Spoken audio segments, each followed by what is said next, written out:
Good afternoon, ladies and gentlemen. Welcome to this afternoon's session. This session is Security Analytics for Data Discovery, Closing the SIEM Gap. And your presenter is Eric Johansen from FireMon. So just some housekeeping.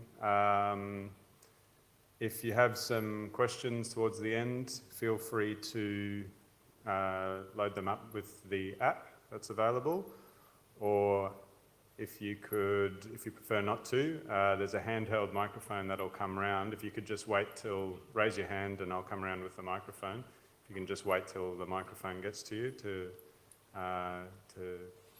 give Eric your question, that'd be great. So Eric, as Senior Solutions Architect at FireMon, is dedicated to evangelizing security analytics for data discovery. Prior to FireMon, Eric worked in incident response, managed security services, and helped launch a cloud-based security monitoring platform. He brings nearly 20 years of experience with data visibility, including experiences of both success and failure, leading to a deeper understanding of what truly works for organizations who struggle with discovering the unknown in today's mobile, virtual, and cloud-based environments. Please welcome Eric Johansen. Thank you. All right, thank you very much. First, just wanted to talk a little bit about my background, but before that, I hope that you guys get a lot out of the talk. I really enjoyed researching it and found out a lot of things, and I'm just really passionate about this subject, and I hope that it proves to be valuable for you guys. So a little bit more about my background. Worked for the AusCERT and incident response within IBM.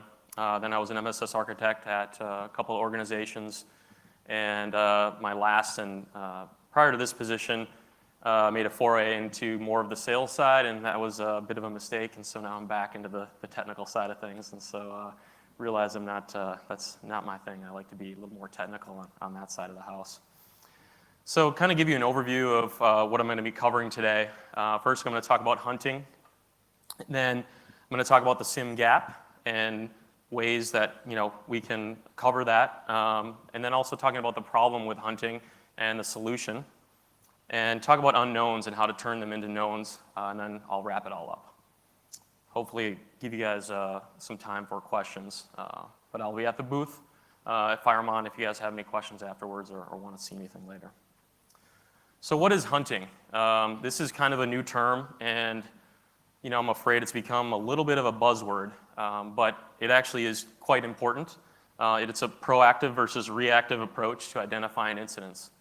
The reactive side of it is a notification comes in, you receive that notification, and that's when your incident starts. And that's how a lot of organizations work.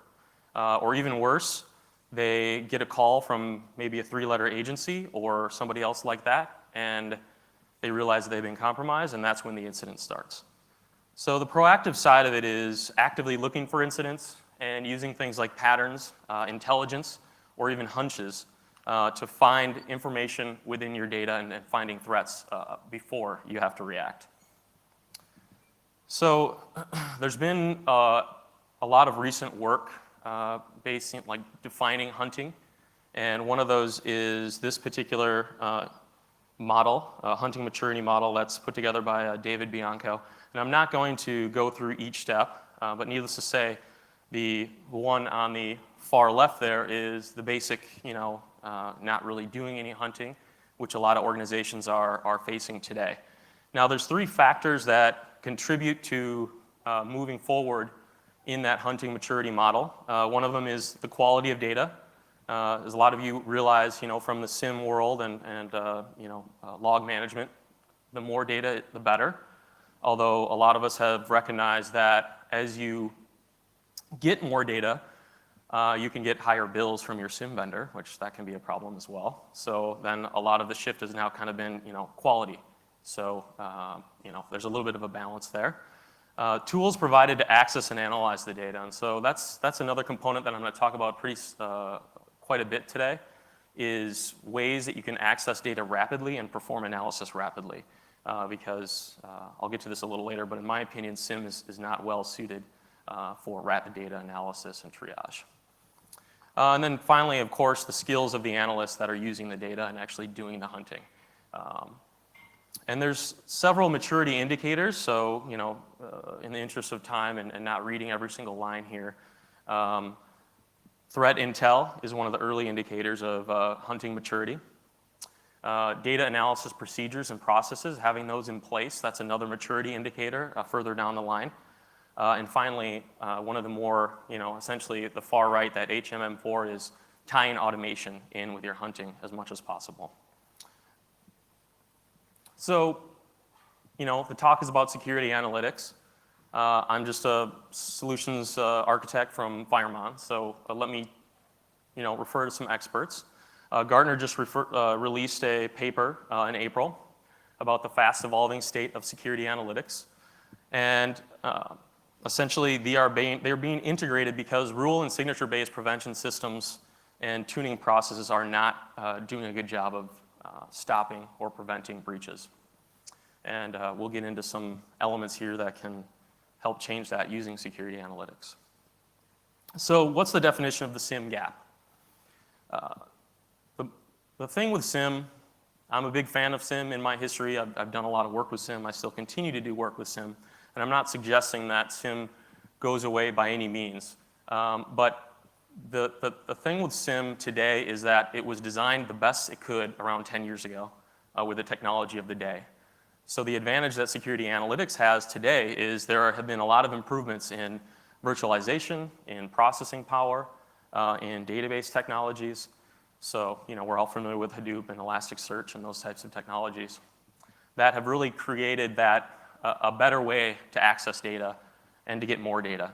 So SIM is designed for the known. You can normalize and parse logs that are defined, and there's the compatibility. Your SIM has to have, an idea of what the log looks like so it can put it in the right buckets for analysis.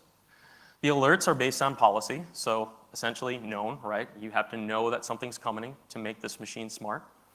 The reporting is predefined. And there's automated data analysis by the system, which is essentially designed to be mostly hands-off from the human, right? You spend a lot of time doing tuning and setting up alerts and all of this work. And the idea is the machine will go through those vast quantities of data and create output, which are alerts. And then you can go in and triage and investigate those alerts. But what that boils down to is if there's not a rule, a policy, a report, or an alert, nothing is detected by the SIM. So it's not really designed for human interaction, and that's the kind of what I'll get into here moving forward. So I know there's a couple other perspectives here related to SIM. Gartner challenges complexity, a lot of performance limits, data variety challenges, so we talked about parsing, a lot of new environments coming up, and then the analysis. Where is the analysis in the SIM component? ESG group requires advanced skills and knowledge. Big problem with SIM, right? I bet a lot of you folks have SIM, and you probably have 1, 2, maybe 3 individuals, maybe a couple more if you're a really advanced organization, that understand how to utilize a SIM. And what that does is it creates a gateway or a barrier to access to data. The advantage of security analytics is it allows more people to access the data quicker, which then allows you to have better analysis with more people that have intelligence about your business looking at things. So let's take a look at the evolution of data analysis. I've been doing some demos at the FireMon booth, and a lot of people comment that, hey, it looks like Splunk. And that's very true in a lot of ways in terms of the security analytics technologies out there today. But there's some differences, right? So one of the main things with analytics, of course, is using the analytics components to actually bubble up the unknown data within your environment and the interesting data so you can find those things. You have that intelligence, you understand what's right and what's wrong. So, just moving through this, right? Your structured data, example products, things like AusCERT. Visualization was a big thing that came along with Splunk. And then you have your data scientists that really love to get into that regex with Splunk and query and do a lot of great things. Splunk is awesome. And now what we're doing here with security analytics is helping discover the unknown.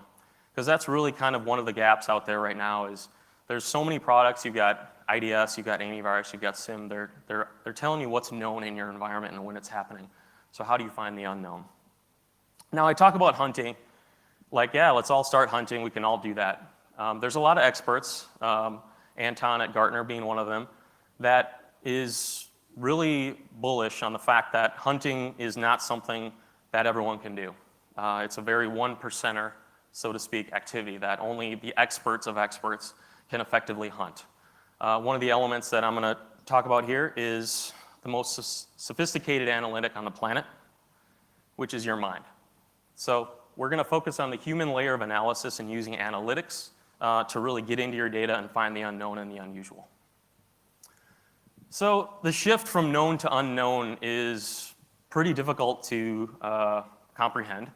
I've only been at FireMon for about 6 months, and it's been a journey for me as being a SIM person at the start and having to learn really that this gap exists. So you have your known on the left, and this to me really represents the SIM. You're reporting on answers, so you essentially collect data to answer those questions. So that's part of that known and structured side. And at the start, you're developing a list of questions. So, what questions do I want to ask? Let's get my data for that, and then let's report on the answers to those questions. Going to the unknown side, you have no list of questions. You collect everything, and you use analytics to explore the data and discover things in your environment. And the important thing with security analytics working is it has to be easy, it has to be fast, because it needs to encourage curiosity and exploration within your data. If you find an anomaly, you can't click on something and have to go make a sandwich to wait for the result. It has to be very rapid, otherwise you're not going to want to explore because you'll be penalized. So let's talk about some techniques for the unknown that security analytics brings to the table. So machine learning is another big buzzword that's been kind of thrown around out there. And when you're working with large data sets, whether it's the last hour's worth of data, the last day's worth of data, or you're just working with a large packet capture, how can you possibly analyze that file rapidly? And one of the technologies that's out there is event clustering. Event clustering takes the commonality of all the data from the period that you're evaluating, so say it's the last hour, and it puts those into buckets. So essentially you're able to see, out of 1 million logs, it might put it into a 20-line bucket of the different variants on those logs. Then you can see what's unique and different within that by clicking through and evaluating that information. So event clusters is a great way to kind of find the unknown within large data sets. Another component is association analytics, exploring frequency in your data in different categories. So looking at frequent and infrequent information in areas like IP address, taking a look at geolocated data and showing you that ranked frequent and infrequent. So for example, look at the infrequent geolocation information about countries that you may not do business with, or just countries that you don't know why they're in your data. You can click on it, and it's certainly not a smoking gun, but it's a way for you to quickly and rapidly analyze something and find something interesting. Activity and change. So compare data sets and time frames for differences. So what's trending up, what's trending down, what's new, which is a huge element, right? So if I'm looking at my data set and I'm saying, what's new in my data since yesterday?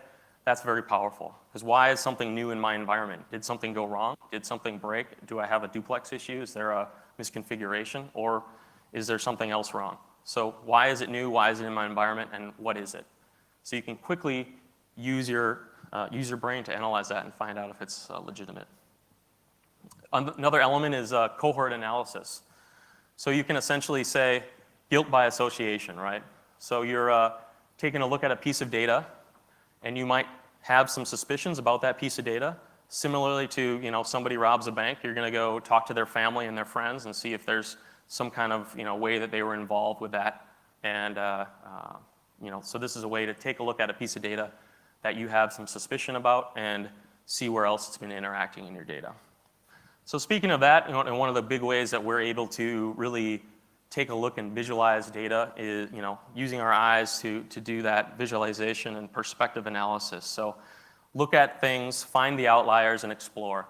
So with the geolocation data, of course, you've got a map which shows you all these different areas that your data is involved in. Being able to click around, being able to find interesting things is very powerful. Then, of course, taking a look at things that are happening in real time, streaming into your environment, along with the search. The search represents the past, and then you have the real time coming in. And then any kind of data that you're looking at, just seeing how that data looks for that period that you're evaluating and seeing if there's blips or other interesting things. Like, for example, if you're looking at a user that typically works 9 a.m. to 5 in a certain time zone, and there is activity that's happening every 15 minutes throughout the entire day, you may be looking at some kind of automated process or something like that. That's something that you can pick out fairly easily using visualization. So that's where that can be valuable. And finally, well, not finally, but natural language processing is actually a really big component to this as well, because the search has to be very easy. It has to be something that's Google-like. It's easy to use. Anyone can use it. And the idea behind it is to make it your go-to first for your IT data, right? So, let's use an example. We all have vehicles of some sort.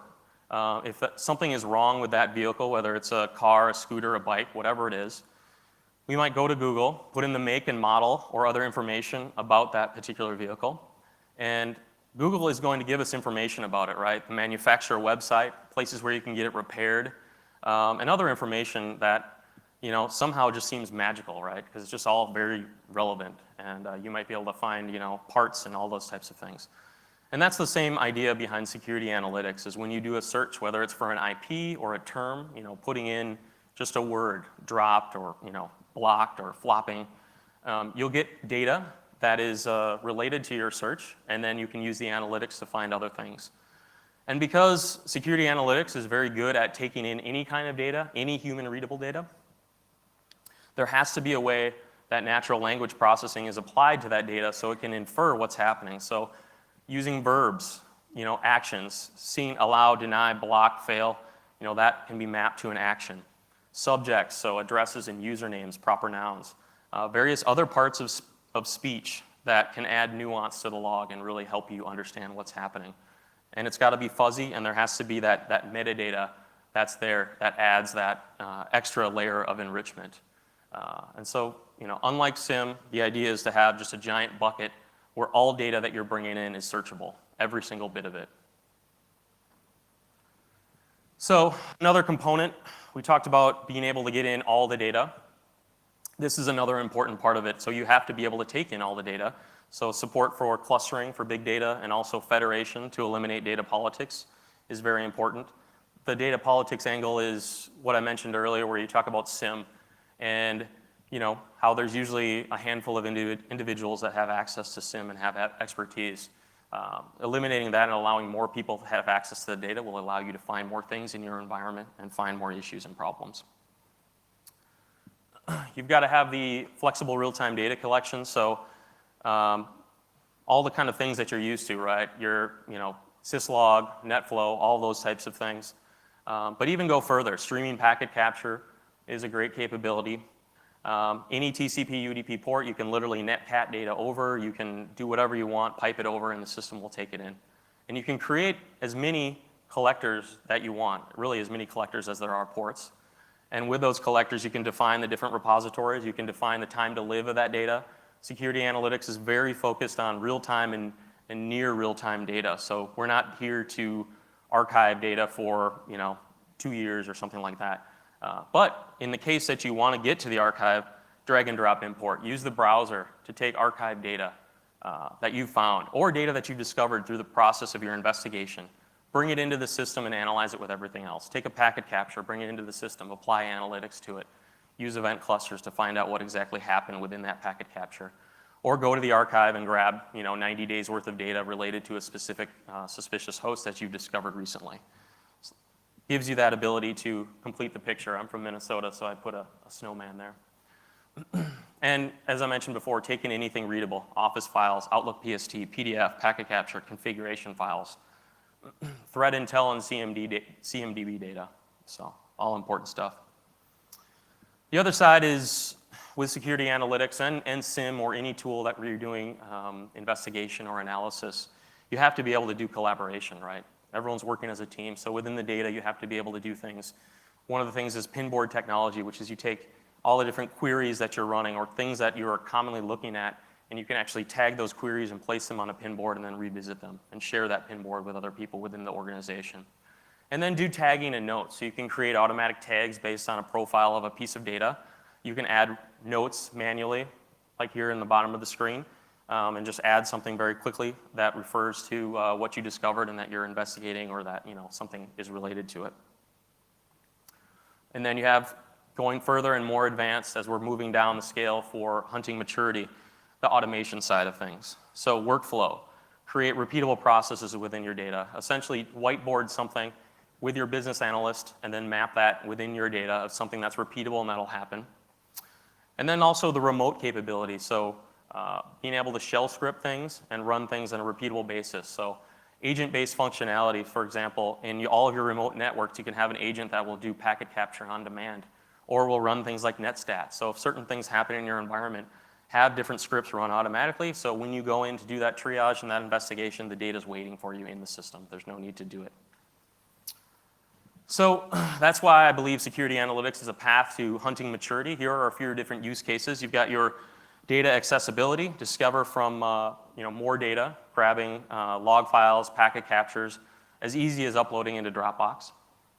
Incident response, so find out the incident context, drag log files from multiple sources into the system, retain the original date, and create time-correlated views. Rapid event triage, so discovering the cause, automatically correlate alerts and human data with automatically enriched infrastructure data, that geolocation and other different metadata that's automatically added to the system. And hunting, discovering the unknown.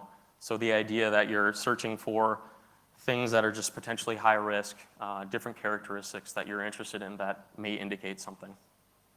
So kind of wrapping things up here.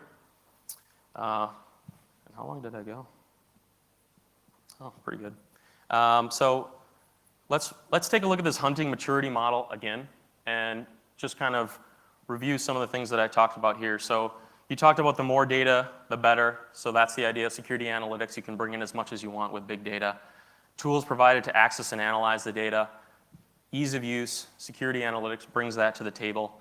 The skills, that's something that you guys will have to develop. That's certainly not something that everyone is born with. But because the analytics focuses on the human layer of analysis and really, you guys have business intelligence, you understand your network. And so when you're looking at the analytics and you're seeing something new in the frequent IP address or something odd with the event clusters, you're going to automatically know that that's something weird and you're going to just go investigate that. And that's a quick way to find something interesting within your data. So the maturity indicators, threat intel, so you can bring that in, drag and drop import, take any threat intel that you have, whether it's Symantec, DeepSight, or some other vendor that you subscribe to. The data analysis procedures, so all the processes and automation that you can tie into it and reuse that. So extremely powerful as well. And that's it. I've left a lot of time for questions, so fire away.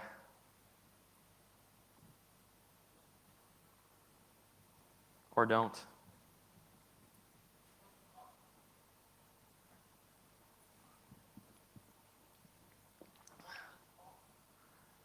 Oh, I'm not selling anything. I'm merely talking about security analytics. So.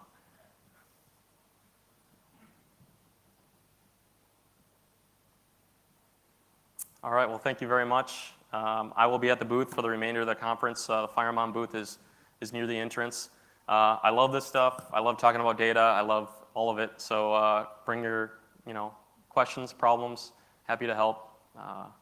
Thanks a lot.